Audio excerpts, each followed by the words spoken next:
ನಮಸ್ಕಾರ ಎಲ್ಲರಿಗೂ. ಶ್ರೀದೇವಿ ಭಾಗವತ ಮಹಾಪುರಾಣದ 2ನೇ ಸ್ಕಂದದ 1ನೇ ಅಧ್ಯಾಯದ 2ನೇ ಭಾಗಕ್ಕೆ ಎಲ್ಲರಿಗೂ ಸ್ವಾಗತ.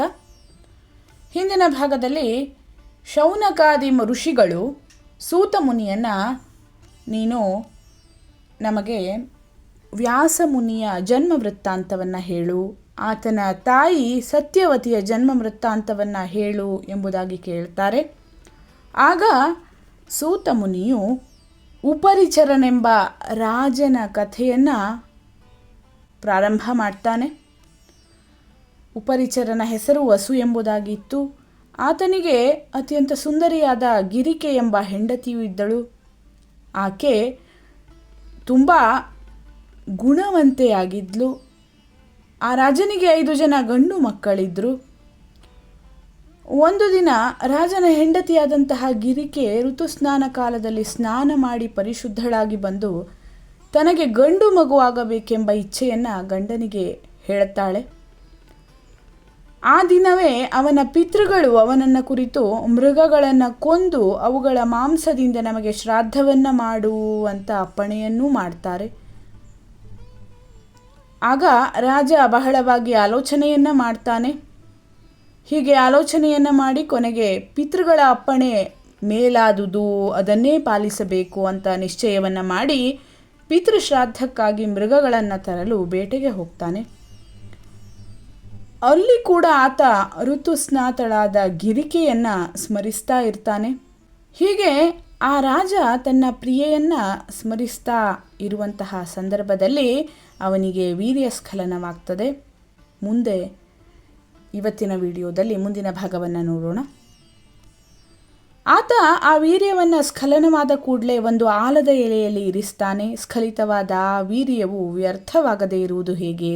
ನನ್ನ ಪತ್ನಿಯಾದರೋ ಋತುಕಾಲದಲ್ಲಿ ಗರ್ಭಧಾರಣಕ್ಕೆ ಯೋಗ್ಯವಾದ ಕಾಲದಲ್ಲಿ ಇರುತ್ತಾಳೆ ಎಂದು ಆಲೋಚಿಸಿ ರಾಜ ಒಂದು ನಿಶ್ಚಯಕ್ಕೆ ಬರುತ್ತಾನೆ. ನನ್ನ ಈ ವೀರ್ಯ ಸರ್ವತಾ ವ್ಯರ್ಥವಾಗತಕ್ಕುದಲ್ಲವು. ಈ ವಿಷಯದಲ್ಲಿ ಸಂಶಯವಿಲ್ಲ. ಆದ್ದರಿಂದ ಈ ವೀರ್ಯವನ್ನು ಪಟ್ಟಣದಲ್ಲಿ ಅಂತಃಪುರದಲ್ಲಿರುವ ನನ್ನ ಪ್ರಿಯಗೆ ಕಳಿಸುವೇನು ಎಂದು ನಿಶ್ಚಯವನ್ನು ಮಾಡ್ತಾನೆ. ತನ್ನ ರಾಣಿಗೆ ಅದನ್ನು ಕಳುಹಿಸಲು ಸರಿಯಾದ ನಕ್ಷತ್ರ, ವಾರ, ಮುಹೂರ್ತವಿರುವಂತಹ ಕಾಲವನ್ನು ನೋಡಿ ಆಗ ಅದನ್ನು ತಲುಪಿಸಲು ಆಲದ ಎಲೆಯಲ್ಲಿರುವ ಅದನ್ನು ಹಾಳಾಗದಂತೆ ಮಂತ್ರಿಸಿ ಇಡ್ತಾನೆ. ಹಾಗೂ ತನ್ನ ಪಕ್ಕದಲ್ಲಿಯೇ ಇದ್ದ ತಾನು ಸಾಕಿದ್ದ ಗಿಡುಗವನ್ನು ಕುರಿತು ರಾಜನು ಈ ರೀತಿಯಾಗಿ ಹೇಳ್ತಾನೆ. ಎಲೈ ಪುಣ್ಯಶಾಲಿಯಾದ ಪಕ್ಷಿಯೇ, ಇದನ್ನು ತೆಗೆದುಕೊಂಡು ಕೂಡಲೇ ನೇರವಾಗಿ ನನ್ನ ಮನೆಗೆ ಹೊರಡು. ಎಲೈ ಸುಗುಣಶಾಲಿಯಾದ ಪಕ್ಷಿಯೇ, ಈ ವೀರ್ಯವನ್ನು ನನ್ನ ಪ್ರಿಯೆಗಾಗಿ ಮನೆಗೆ ತೆಗೆದುಕೊಂಡು ಹೋಗು ಮತ್ತು ನನ್ನ ಪ್ರಿಯತಮಳಾದ ಗಿರಿಕೆಗೆ ಆದಷ್ಟು ಜಾಗ್ರತೆಯಾಗಿ ಇದನ್ನು ಕೊಡು. ಅವಳಿಗೀಗ ಋತುಕಾಲವಾದುದರಿಂದ ಗರ್ಭಧಾರಣೆಗೆ ಯೋಗ್ಯವಾದ ಸಮಯ ಇದಾಗಿದೆ ಅಂತ ವಸು ಹೇಳುತ್ತಾನೆ. ಮುಂದೆ ಸೂತ ಮುನಿಯು ಹೇಳ್ತಾನೆ. ಹೀಗೆ ಹೇಳಿ ರಾಜನು ತನ್ನ ವೀರ್ಯಪೂರಿತವಾದಂತಹ ಆ ಆಲದ ಎಲೆಯನ್ನು ಆ ಸಾಕಿದ ಗಿಡುಗನ ವಶಕ್ಕೆ ಕೊಡ್ತಾನೆ. ವೇಗ ಗಮನದಲ್ಲಿ ಕುಶಲವಾದ ಆ ಪಕ್ಷಿಯು ಆ ಎಲೆಯನ್ನು ತೆಗೆದುಕೊಂಡು ಆಕಾಶದಲ್ಲಿ ಜಾಗ್ರತೆಯಲ್ಲಿ ಹಾರಿ ಹೋಗ್ತಾ ಇತ್ತು. ಆಕಾಶದಲ್ಲಿ ಆ ಗಿಡುಗವು ತನ್ನ ಕೊಕ್ಕಿನಲ್ಲಿ ಆ ಆಲದ ಎಲೆಯನ್ನು ಕಚ್ಚಿಕೊಂಡು ಹಾರಿ ಹೋಗುತ್ತಲಿರುವಾಗ ಇದನ್ನು ಎದುರಿಗೆ ಹಾರಿ ಬರುತ್ತಿರುವ ಇನ್ನೊಂದು ಗಿಡುಗವು ನೋಡ್ತದೆ. ಆ ಇನ್ನೊಂದು ಗಿಡುಗ ಆ ಆಲದ ಎಲೆಯನ್ನು ಮಾಂಸವೆಂದು ದೂರದಲ್ಲಿ ತಿಳಿದು ಆ ಗಿಡುಗನನ್ನು ಎದುರಿಸಿತು.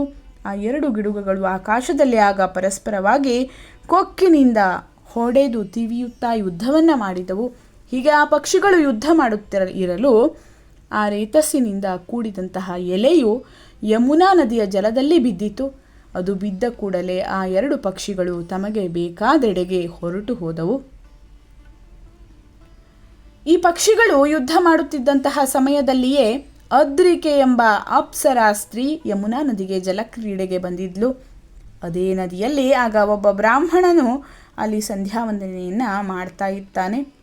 ಹೀಗೆ ಉತ್ತಮ ಜಾತಿಯ ಅಪ್ಸರಾ ಸ್ತ್ರೀಯು ಜಲಕ್ರೀಡೆಯನ್ನು ಮಾಡುತ್ತಾ ನೀರಿನಲ್ಲಿ ಮುಳುಗಿಕೊಂಡೇ ತಿರುಗುತ್ತಾ ಸಂಧ್ಯಾವಂದನೆಯನ್ನು ಮಾಡುತ್ತಿದ್ದಂತಹ ಆ ಬ್ರಾಹ್ಮಣನ ಕಾಲನ್ನು ಹಿಡಿದುಕೊಳ್ತಾಳೆ. ಶ್ವಾಸವನ್ನು ನಿಲ್ಲಿಸಿ ಧ್ಯಾನಮಗ್ನನಾಗಿದ್ದ ವಿಪ್ರ ಆ ಅಪ್ಸರಾ ಸ್ತ್ರೀಯು ಕಾಲು ಹಿಡಿದುಕೊಂಡುದರಿಂದ ಎಚ್ಚೆತ್ತು ಮನಬಂದಂತೆ ತಿರುಗುತ್ತಲಿರುವಂತಹ ಅವಳನ್ನು ನೋಡಿ, ನನ್ನ ಧ್ಯಾನಕ್ಕೆ ತೊಂದರೆಯನ್ನುಂಟು ಮಾಡಿದ್ದರಿಂದ ನೀನು ಹೆಣ್ಣು ಮೀನಾಗು ಎಂದು ಶಾಪವನ್ನು ಕೊಡ್ತಾನೆ. ಹೀಗೆ ಆ ಬ್ರಾಹ್ಮಣೋತ್ತಮನ ಶಾಪಕ್ಕೆ ಗುರಿಯಾದಂತಹ ಆ ಶ್ರೇಷ್ಠಳಾದ ಅಪ್ಸರಾ ಸ್ತ್ರೀಯಾದ ಅದ್ರಿಕೆಯು ಯಮುನಾ ನದಿಯಲ್ಲೇ ಹೆಣ್ಣು ಮೀನಾಗಿ ಸಂಚರಿಸ್ತಾ ಇದ್ಲು. ಯಾವಾಗ ಅವಳು ಮೀನಾಗಿ ಸಂಚರಿಸ್ತಾ ಇದ್ಲೋ ಆಗಲೇ ಮೇಲಿನಿಂದ ಗಿಡುಗನ ಕೊಕ್ಕಿನಿಂದ ಜಾರಿದಂತಹ ಉಪರಿಚರ ರಾಜನ ಆ ವೀರ್ಯ ನೀರಿನಲ್ಲಿ ಬೀಳುತ್ತದೆ. ಆಗ ಮತ್ಸ್ಯ ರೂಪವನ್ನು ಧರಿಸಿದವಳಾಗಿದ್ದ ಇಂದ್ರಲೋಕದ ಅಪ್ಸರೆಯಾದ ಆ ಅದ್ರಿಕೆಯು ಆ ವೀರ್ಯವನ್ನು ಜಾಗ್ರತೆಯಾಗಿ ಸ್ವೀಕರಿಸ್ತಾಳೆ. ಹೀಗೆ ಕೆಲವು ಕಾಲ ಕಳೆಯಲು ಆ ಹೆಣ್ಣು ಮೀನು 10 ತಿಂಗಳನ್ನು ಕಳೀತಾಳೆ.